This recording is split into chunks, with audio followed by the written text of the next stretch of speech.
ஒரு ஸ்பீச்சுக்கு 9 லீகல் ப்ரொவிஷன்ஸா, அரெஸ்டா, அதுவும் அதே நாள்ல ரிலீஸா. மெட்ராஸ் ஹைகோர்ட் ஆர்டர் என்ன சொல்லுதுன்னு தெரியுமா? உதயநிதி ஸ்டாலின் தஞ்சாவூர்ல பேசின ஒரு ஸ்பீச்சை தொடர்ந்து அவர் மேல ஒரு எஃப்ஐஆர் ரெஜிஸ்டர் பண்ணப்பட்டது. எங்க தண்ணி வருதோ இல்ல அங்க தண்ணி வரணும்,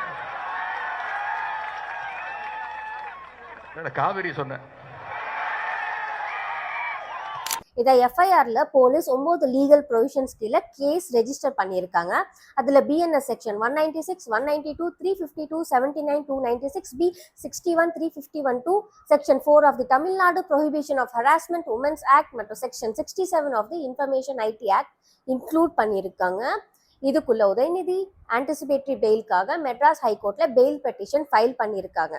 ஆனா பெயில் பெட்டிஷன் ஹியரிங் நடக்கிறதுக்கு முன்னாடியே போலீஸ் அவரை அரெஸ்ட் பண்ணியிருக்காங்க. ஸோ அப்போ கவர்மெண்ட் கோர்ட்டு கிட்ட அவரை ஜெயிலில் ரிமாண்ட் பண்ண மாட்டோம், விசாரணை முடிச்சுட்டு அதே நாள் ரிலீஸ் பண்ணிடுவோன்னு சொன்னதுனால இந்த ரெக்கார்ட் பண்ண ஹைகோர்ட் அவரை விசாரணை முடிச்சுட்டு அப்புறம் அதே நாள் ரிலீஸ் பண்ண வேண்டும்னு ஆர்டர் கொடுத்துருக்காங்க.